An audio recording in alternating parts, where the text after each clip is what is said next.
Okay, check it out. So I am here to look at this truck, and that truck. And all three of these trucks are scissor lift beds as well as dump beds. And so the way that works is essentially this particular truck, this International, it's an S1700, has 4 outriggers. One there, and then same on the other side. And the whole bed scissors up. And then you can bring it back down, pull a couple pins, and instead of scissoring, it will dump. Largely used in the roofing industry to be able to get materials and people up to a platform safely without having to worry about, taking it up ladders and whatnot. As well as they could, put roofing material that has to get taken away and hauled away onto it, lower it down, take it to the dump and dump it out of the bed without having to shovel it out of a flatbed or shovel it off of, just a straight scissor truck. So, story is, a guy that I know bought these 3 trucks as well as like 9 others, and these are the 3 big trucks that he didn't even want them, but to get the 9 other smaller trucks that he wanted, he had to get these. And so I want to see what works and what doesn't. The International is a diesel, and the Chevy Kodiak is a gas engine, and then this is a Chevy C6500. It's also a gas truck. So I think we're going to start with this International here. So we'll just walk around the truck a little bit. Here's the outrigger for the front. These are the controls. Comes with a free bird's nest, no eggs. Looks like it's got a box here, a couple straps and some bungees. The tires are okay. And then here's one of the other rear outriggers, and it also has another little bird's nest right there.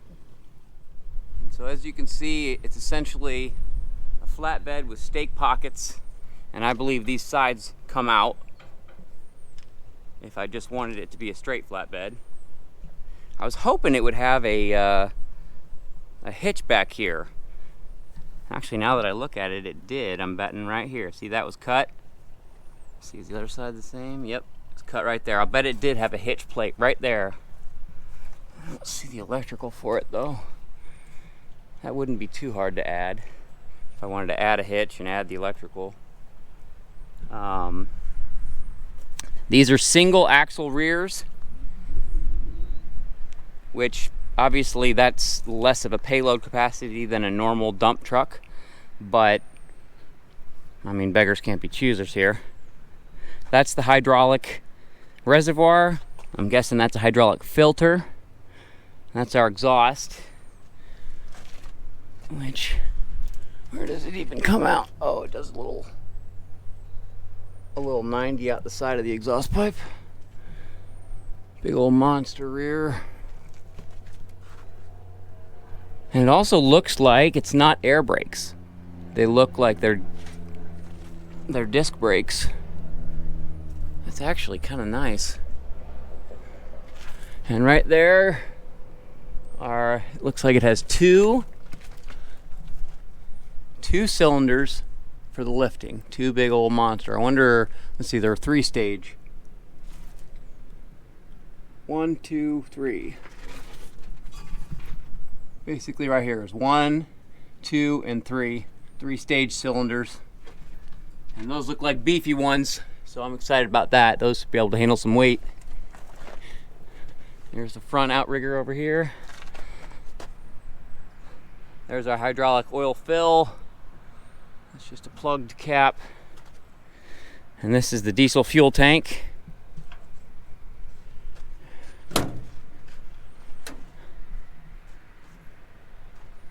Jump up here in the cab.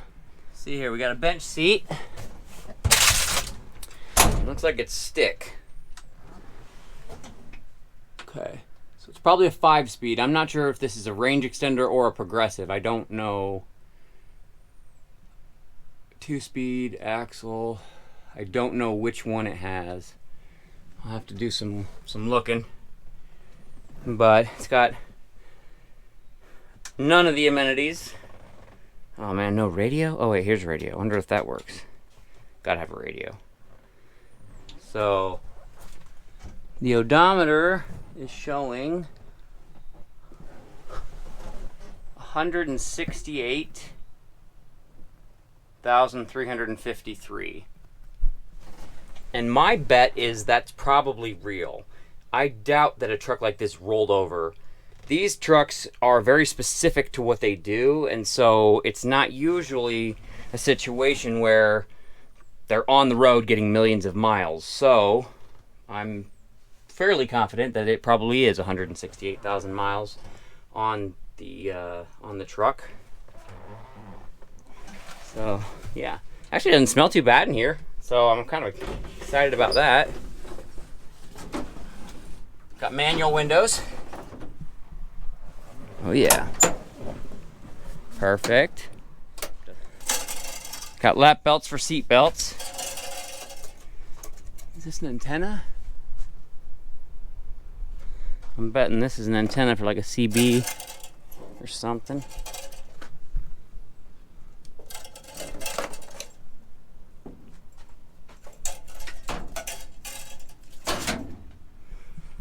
That might be what was right there in that slot. There might have been a CB for CB radio.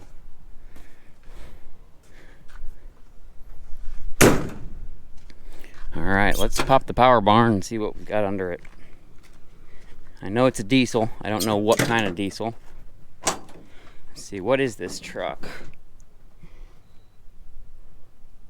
Back there it says it's an 88. So this is a 1988 or 87. It says 87 here. So not sure if it was built in 87, sold in 88 as an 88. So this is a we're going to call it 1988 International S1700. And from what little I know, I think it's got a Navistar diesel.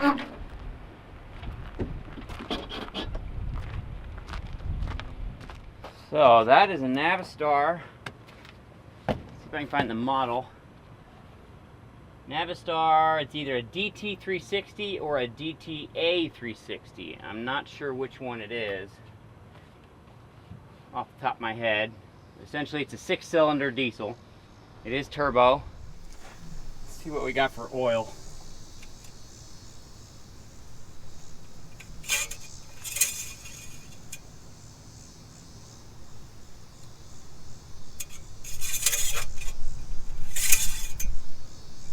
It is not showing much. That's not a great sign at all.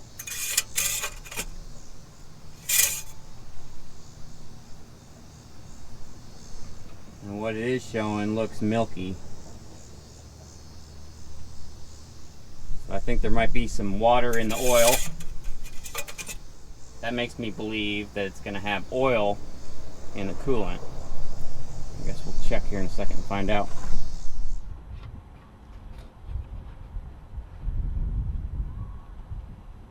Alright, giving it some oil.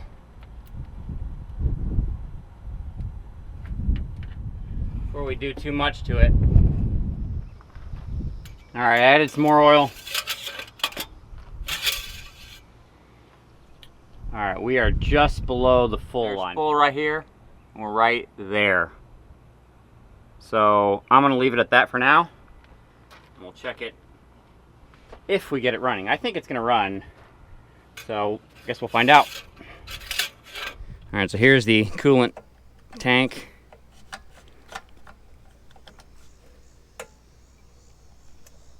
Not full. Oh yeah, you see that? See that milky color? Water and oil have both been in that tank. So finding that in the coolant tank is usually a head gasket. But if I am correct, I believe this is a linered motor, which means that in the block there are liners that drop down in for each cylinder for the actual piston to go up and down in, meaning that there are potential O-rings that could go bad and cause a leak. So, worst case scenario, it's a head gasket, which is right there underneath that, so you have to take off a lot of this, but it's not ridiculously hard to get to, especially because that doghouse there comes off on the inside. Or two, I have to figure out and redo the O-rings on the sleeves, which if I can get this at the right price, that's not going to be a big deal to me, especially if it'll run. So I think what I'm going to do, I'm going to put some oil in it, I'll put some water in the tank, and we're going to see if we can get it to turn over. Definitely is a cool old truck, and it's simple too. There is very little electronics on this thing, which I like, because you don't need a computer to fix it. You don't need a computer to run it. It is a simple diesel engine. And one of these two other trucks is not the same. It is a mountain of wires and bird's nests, but we'll get to that when we get there. So let's start with this one. So obviously the fan has a clutch, so you can't try and turn it over by hand with the fan. Inside here, instead of there being one nut on, or one bolt on the center, I feel three separate ones, so I can't get a socket on the middle of that. But it looks like I can turn it over by hand a little bit. All right, so if you watch this wheel here, oh yeah, see it? It's moving. So that is turning the crank itself. I can't get it to pass the compression, and I'm okay with that. That's fine with me. That tells me at least it's not locked up. So I'm gonna move forward on trying to figure out battery, electrics, and see if she'll pop off.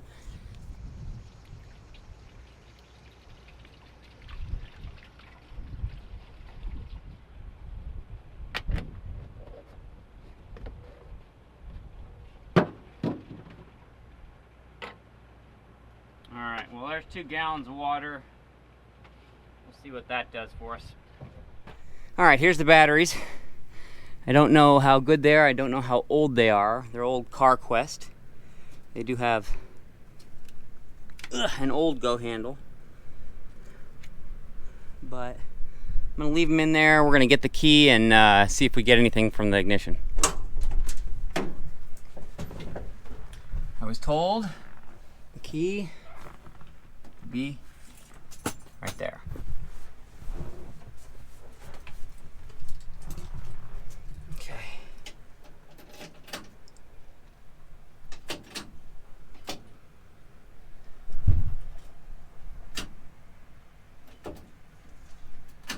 Alright, we got lights. Looks like we got a light there. I think, I'm not sure. Oh, this must be the, well, that's a high idle. Okay. I'm betting this is a shut off. Fuel shut off. I think that by pulling this, it's like shutting off the old equipment that will kill fuel to the rail in a diesel. Instead of it like turning off at the key, you literally just pull this. So I think we're gonna push that in. I'm gonna put the clutch in, because I got a parking brake. Okay, put that in neutral. Push that in. Let's just see what it does. Oh wow! It fired right up! Are you kidding me? Wow! That is crazy. All right, oil pressure. We're above 60. We're at 12 volts. Temperature hasn't come up yet. I don't know if the fuel gauge works. No check engine lights. Let's go look under the hood.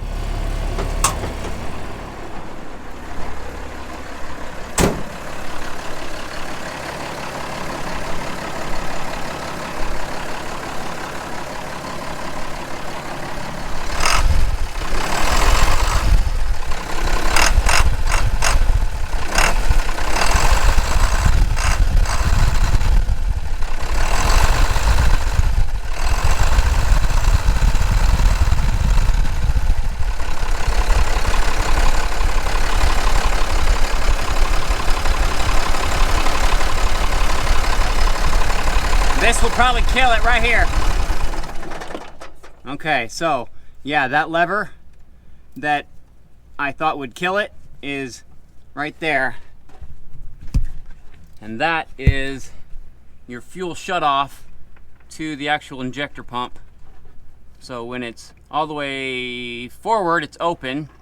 When it's pulled back and out towards the cab, it is fuel shutoff.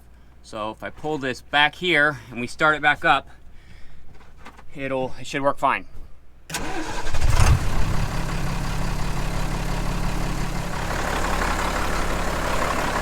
There's our little turbo.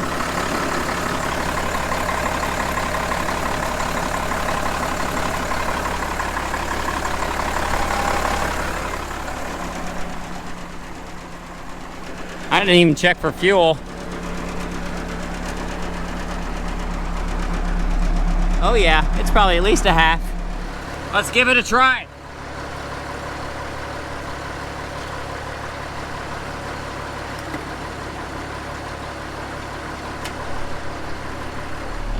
All right, let's see if it'll move. All right, let's see. Parking brake off. I think first is here. Give it some gas. It moves.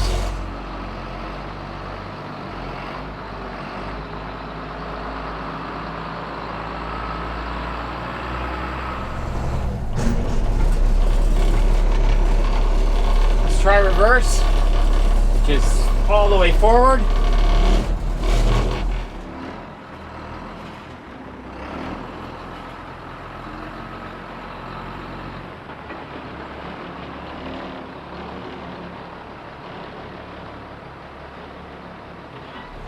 It stops. We got brakes.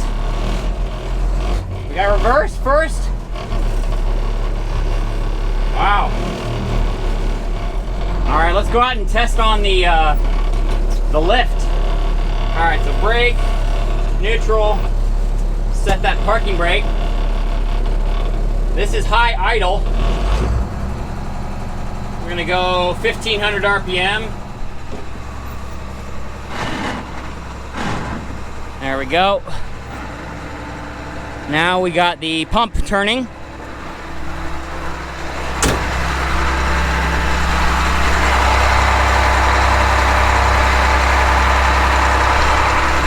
So that's turning our hydraulics.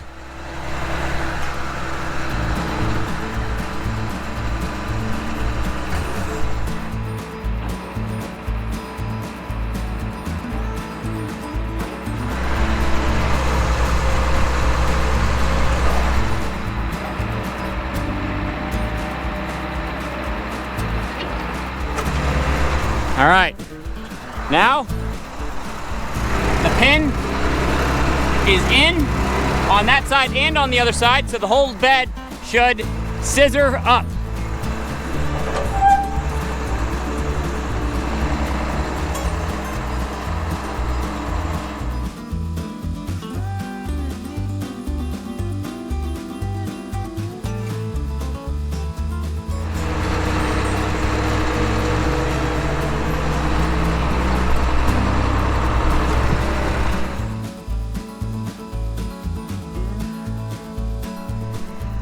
I don't know how much taller it goes, but right now that's as tall as I want to take it.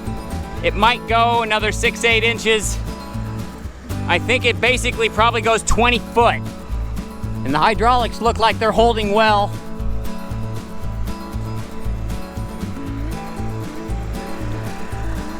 So as you can see, there are two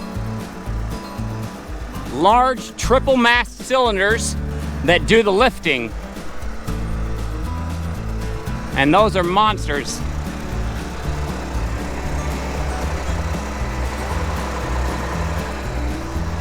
All right, let's bring it down and we'll dump with it.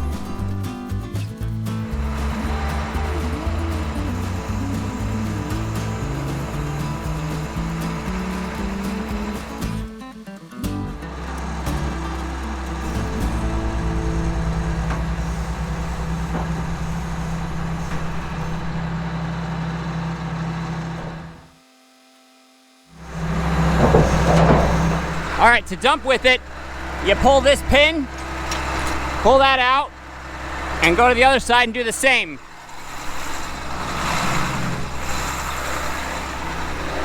Now that pin was already out.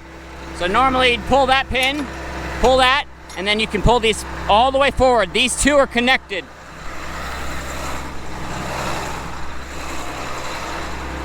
Now when we use the same lever that would lift it to scissor, it will lift it to dump.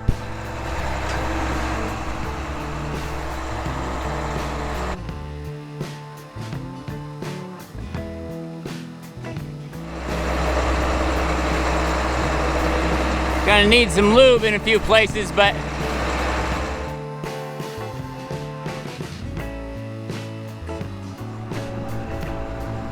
yeah, there's not a lot that won't dump. I think pretty much anything in the bed of that truck would be out by now. And it still has some room to go. So this would be useful if you're dumping on some uneven ground. You can use the outriggers to stabilize you so you don't put too much strain on the actual cylinders themselves. Now this is the only one of the three that has 4 outriggers. These other two, this one here, this Kodiak, it has 2 outriggers here in the middle. And then the other one,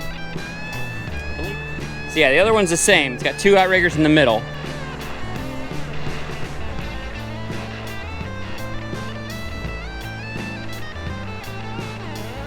But yeah, that is a useful truck. Not sure what the plan is with it, but let's bring it back down.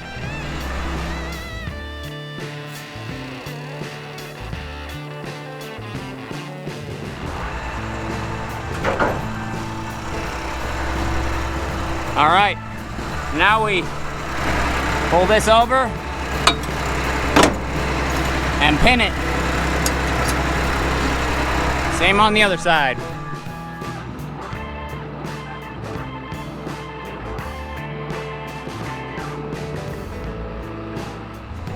Let's idle it down.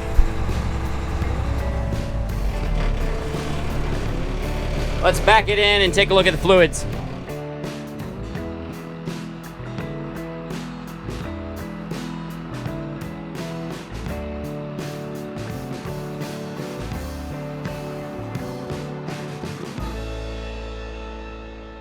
I don't know if you can hear it, but it's gurgling inside the tube there.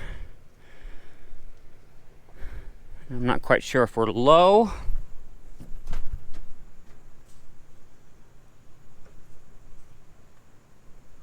Or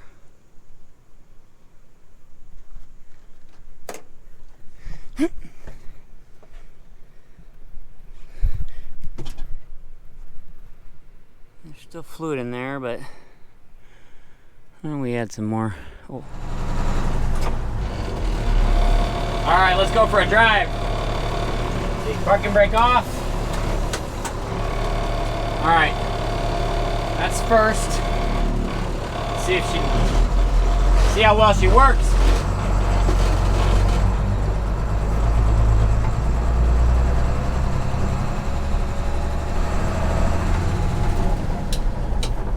Second.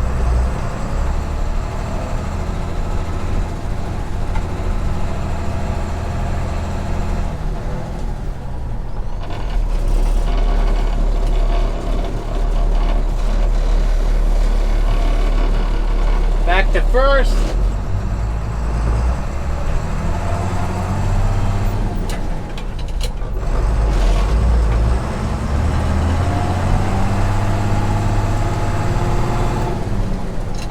Third.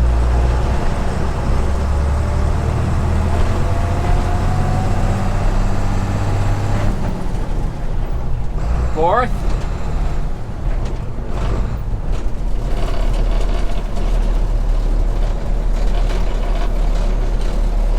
Second.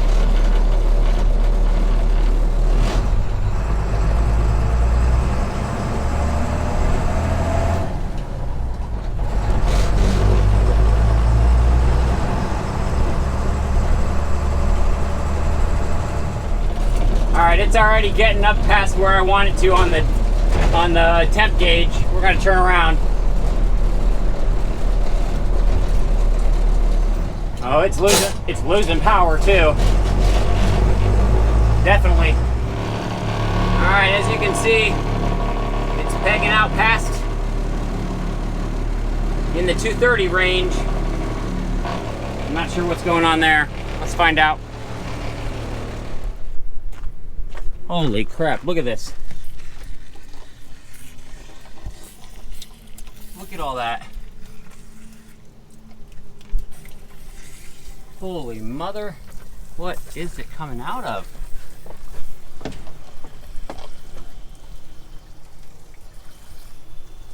It's like, that's the alternator. Why in the world is it coming out of the alternator?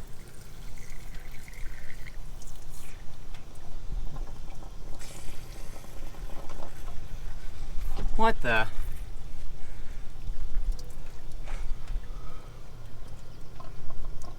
I mean, is it really coming out of the water pump there?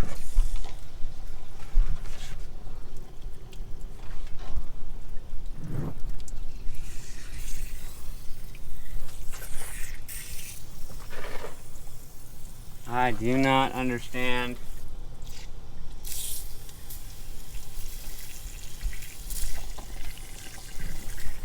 Ah, I got it all over the camera, dang it. Okay, it's not coming out of the alternator at all. It's coming out of this hose here. So, all that sludge was in the radiator. All this was in the radiator. Oh man, that is just not good. But there's the real problem right here. That hose probably sat close enough and just rubbed itself a hole right through it. But it just keeps coming out, and that's not water, that's oil and sludge. And then it'll turn into water like it just did.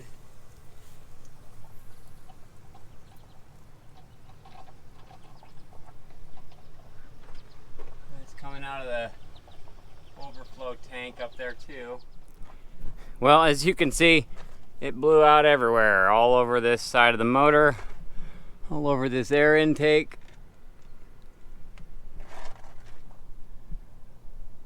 All over the power steering fluid reservoir, the water pump, the alternator, the frame, the top side of the hood got sprayed pretty dang good. All because of that little hole right there.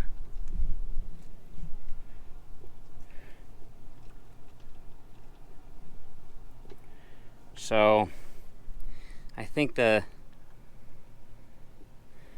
mystery of is there water in the oil and is there oil in the coolant is solved. The answer is most certainly absolutely. But it still doesn't scare me. I'm not totally scared of that because I really think it's a head gasket or the seals on a liner. And past that, there's not a lot it could be. And so I'm kind of really optimistic. Now, again, like I said, the only way I'm going to deal with these problems is if I get this for the right price. Oh, yeah. I'd say this overflow tube is probably clogged because it did not go out the overflow tube. It went out the cap. Blew the cap out. That's all right, I can fix that.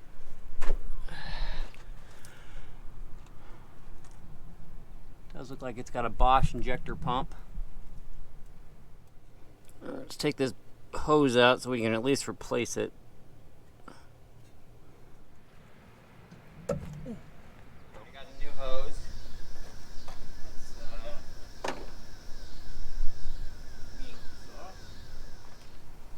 Alright, perfect. So, on the International, the engine that it has in it is a DT360. It might be a DTA360. I don't quite know yet. I haven't found the number. But this is the oil cooler. And as you can see, as we saw, the coolant was completely full of this sludge stuff. And so there's only a few ways on this truck that coolant and oil can come together. One is with the head gasket, the liners, which are what the cylinder, the pistons go up and down in, or the oil cooler.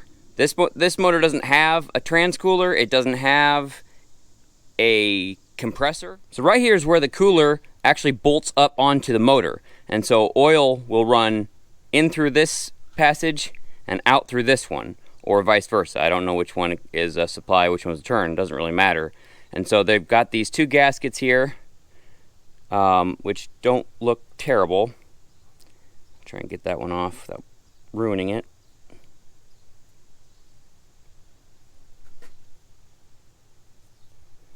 And so this end, these two holes are where the coolant is forced in. So coolant would get probably pressed in, pushed through this smaller port. It runs in those tubes that you see right in there, and then comes out here and feeds back into the cooling system. And so my guess is, and from what I know, one of those tubes in there has a hole in it. I'm not seeing hardly any coolant that's actually in the oil, so that's actually a really good sign. And if you think about it, it kind of makes sense, because even if there is a hole in one of those tubes, coolant could be escaping into the oil. But oil is thicker than coolant, and the oil pressure is higher than the coolant pressure, because you're typically 20 to 60 psi on oil pressure, and your coolant tanks, I mean, it's whatever the lid is, the cap, the radiator cap, which is anywhere from 5 to 15 psi. So when it's running, it's pushing oil into one of these tubes and then mixing with the coolant and then continuing on through the cooling system.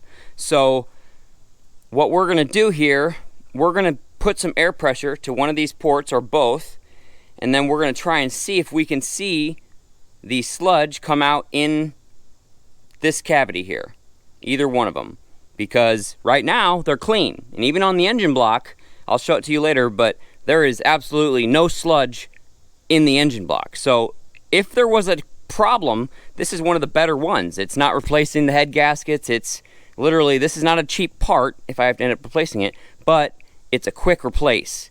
And so that's my hope. This is terrible, but the other side of it is, if coolant was getting into the oil, we'd have a lot more issues, potential bearings going bad and the water sitting around stuff. With this problem, at least all of the actual engine components are still covered in oil and don't have any water or coolant in them or around them, other than where it should be, in the coolant passages on the engine, in the coolant passages on the engine block. So yeah, let's clean this up a little bit, and then we'll get some pressure tests set up. All right, here's the other thing. If I tip this, you see the oil that's draining out of it? It's all beautiful, maybe dirty. Actually, it's not too bad, but it's not mixed at all. It doesn't look like this. And so what that says to me is that the actual engine oil in the engine and around the engine is not a problem and is not the cause, or doesn't have an issue. So that's really great to see. What I've done here is I've got one bolt hole in here.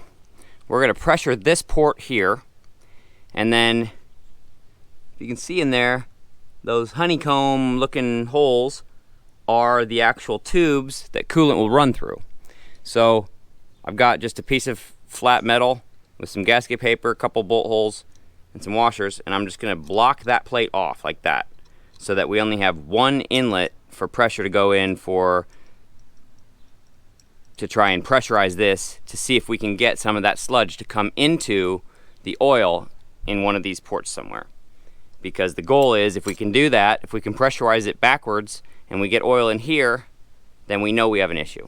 So I'm going to start by doing it dry just to see if I can get something in there, and if I can't, what I'm going to probably do is fill this with soapy water so that I can try and see the bubbles.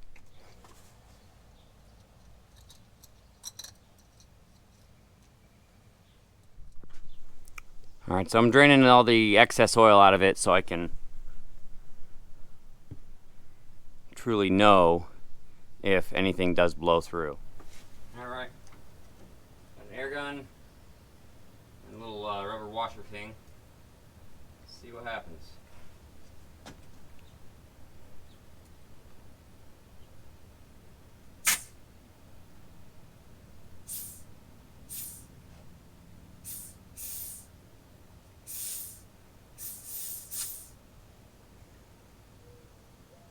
I'm leaking right here. Okay, so I replaced the gasket material with a piece of rubber, and I added a clamp to try and give it a third point of contact so that when it's squeezing this to try and seal it, it's going to seal better. So we're going to try pressurizing this port again, and we'll see what happens. All right.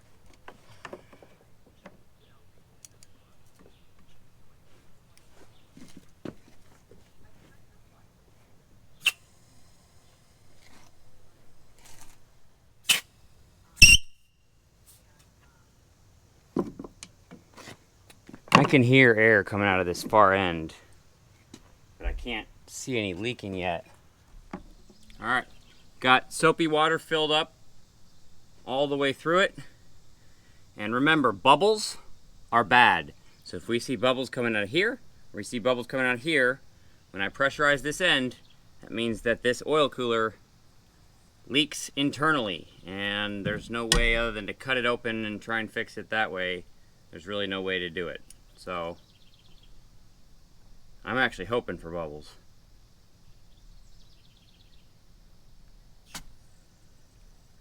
Yep, see how that overflowed?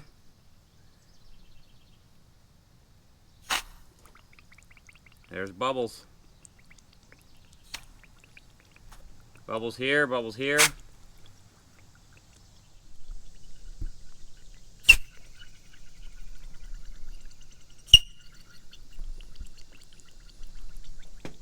So right there, wherever that leak is inside of it, is what is causing the oil loss, and that's where it's going into the coolant. So yeah, that's awesome. Well, now we know it's bad. Alright, I didn't show you the removal of the oil cooler because it just wasn't exciting, but I will show you the installation of the new one. So right here is where the oil goes into the cooler and passes through the cooler back into the block. And as you can see, all that's dripping out of it is just straight oil. So that is a great sign. It's been sitting this way for going on a week now, and both sides look clean. So if you look right here, you can see the water passages for the coolant to go through the actual oil cooler, and you see that's where the sludge is.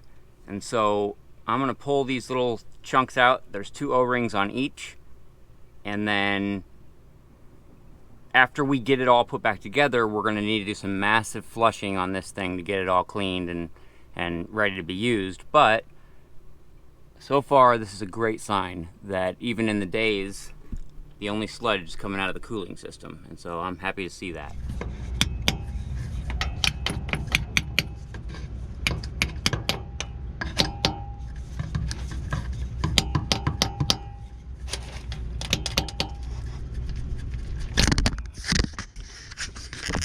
You alright?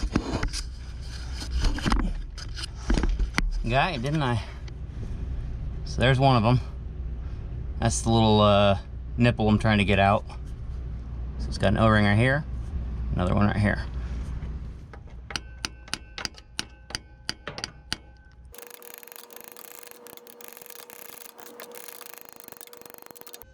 There we go. Got that one too.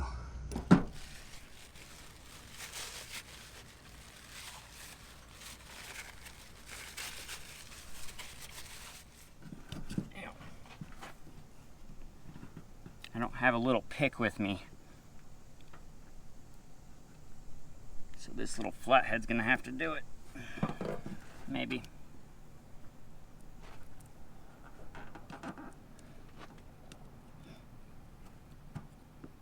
There we go. Alright, here's the new kit.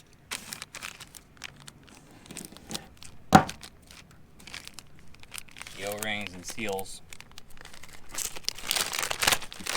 I just want to try one of the big O-rings and make sure it's right.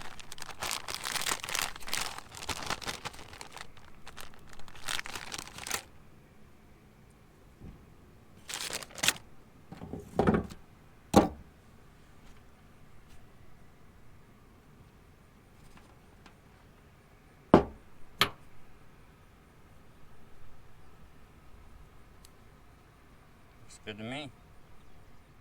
Alright, so this is the coolant filter assembly itself. I actually had to run home and get it, I forgot it. And it has an O-ring here, a little flat one. And then another small one right here.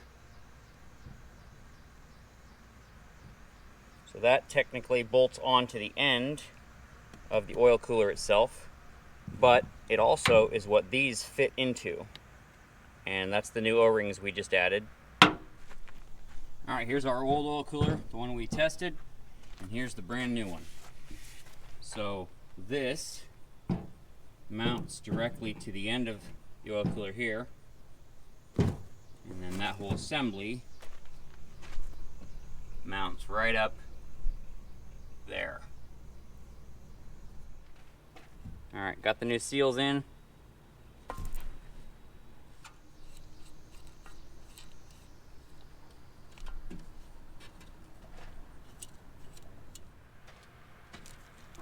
So these are the new seals / gaskets. One goes there. The other goes here.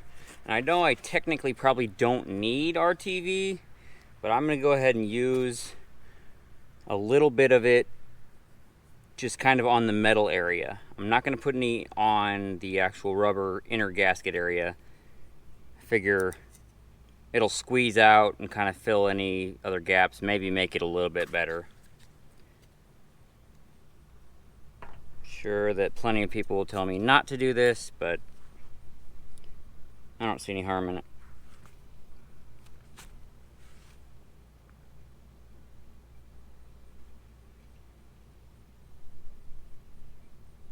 Just a real thin coat of it.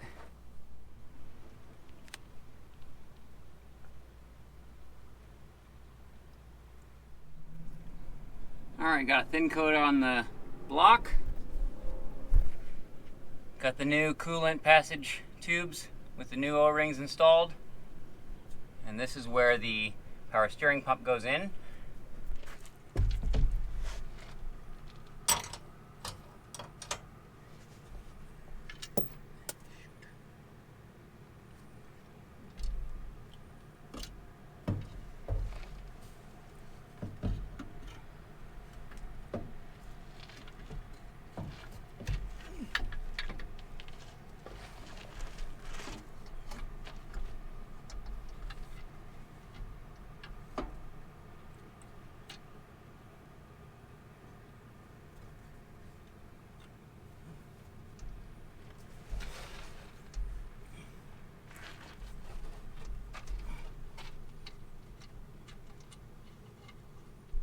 All right, new oil cooler,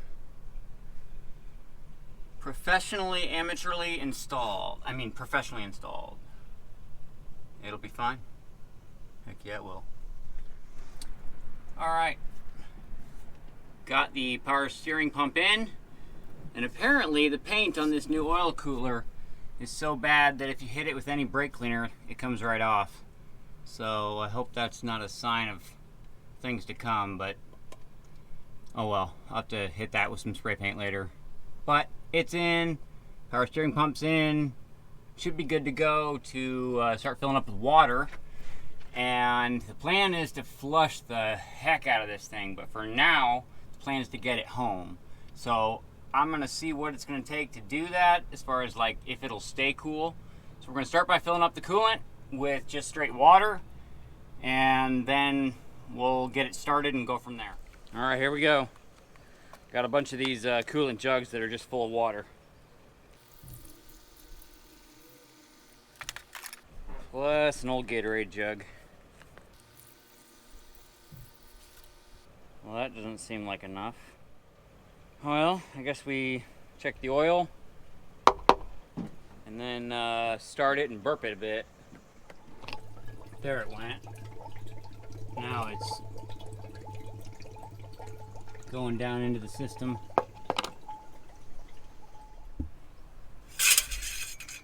Okay, oil. Oil is right about halfway. Add line's there. Full line is there. We're about halfway. And as you can see, the oil looks clean on most of the dipstick.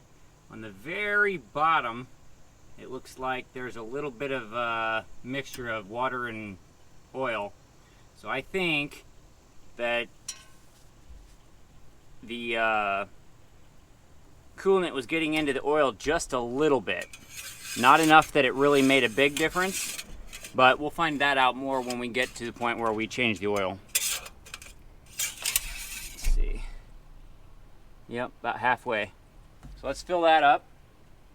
I already filled it up once before I knew the oil cooler problem. And we're just putting in cheapest oil I could get, and when we go to change the filter, we'll put in some good heavy-duty diesel oil. All right, everything should be full. Let's see here, make sure we're not in gear. We are. Okay, now we're in neutral. All right, push that in. Now it should crank.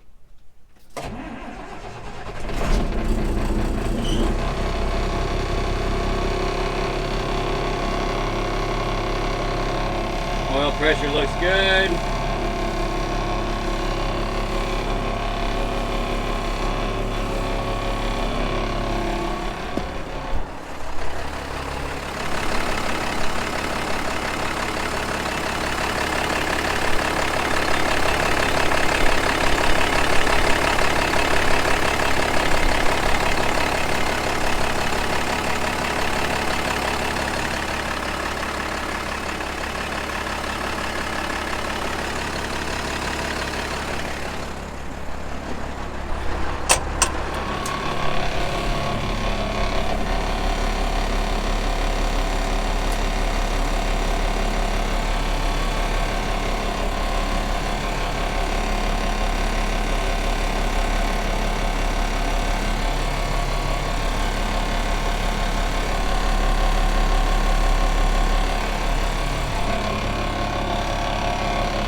Trying to turn the heater on so that water will flow through the heater core here.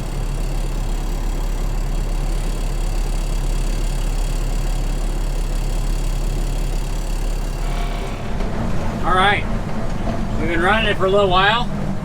We are right in the middle of 170 and 210. And it is not going any higher. Hang on, I need a shift.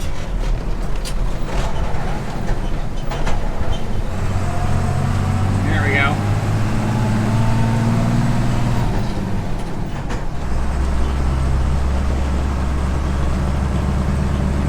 Yeah. It's still full of sludge, and there's a lot more to do to it to clean that cooling system out, but I think it's safe to drive. I don't think that speedometer's right. It's saying 45 miles an hour. We're definitely go faster than that. All right, time to clean up the mess. So I told them that I would get this all cleaned up before I left. I didn't really have a lot of options where I was. I didn't have a big catch pan. This is all I had, is that little catch pan. But I brought a shovel and some buckets, and I'm going to scoop all this up and properly dispose of it all.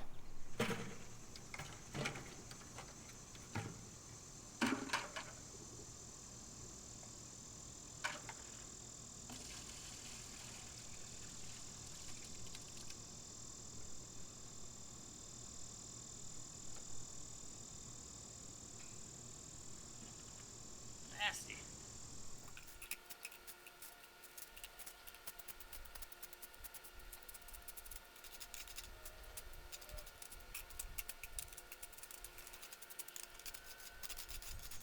Okay, just as the sun goes down on another beautiful day, the International is ready to rock and roll, and I'm going to take it home.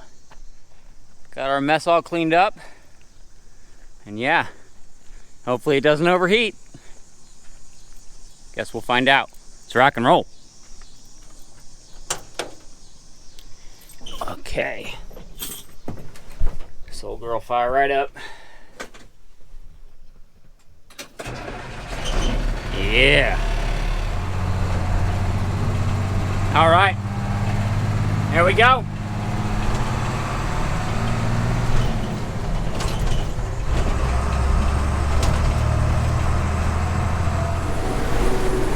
We're doing good. Going about 65 miles an hour. Water temperature is just above 170. We got about, I don't know, 70 to 80 psi of oil pressure. Running at the RPMs are what, 3,200? She's humming along. Okay. I have some kind of unfortunate news. I was working on this thing, just kind of messing with the PTO and the clutch and everything, and I had it here in neutral. Well, I bumped it and it went into gear while the engine was running and the parking brake was set. So it immediately killed the engine, of course. And right underneath the drive shaft where it goes into the back of the transmission, where the output shaft on the transmission's at. And this is what I find. I find carnage. And at first I thought it was the brake assembly, basically the pads or the drum in there.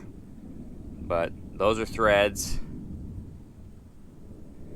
And this is cast, probably cast iron. So my guess is it might be a housing under there.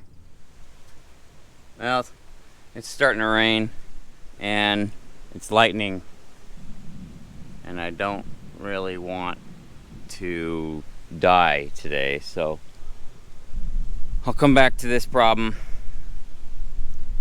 It's always the problems that you cause that are the most frustrating.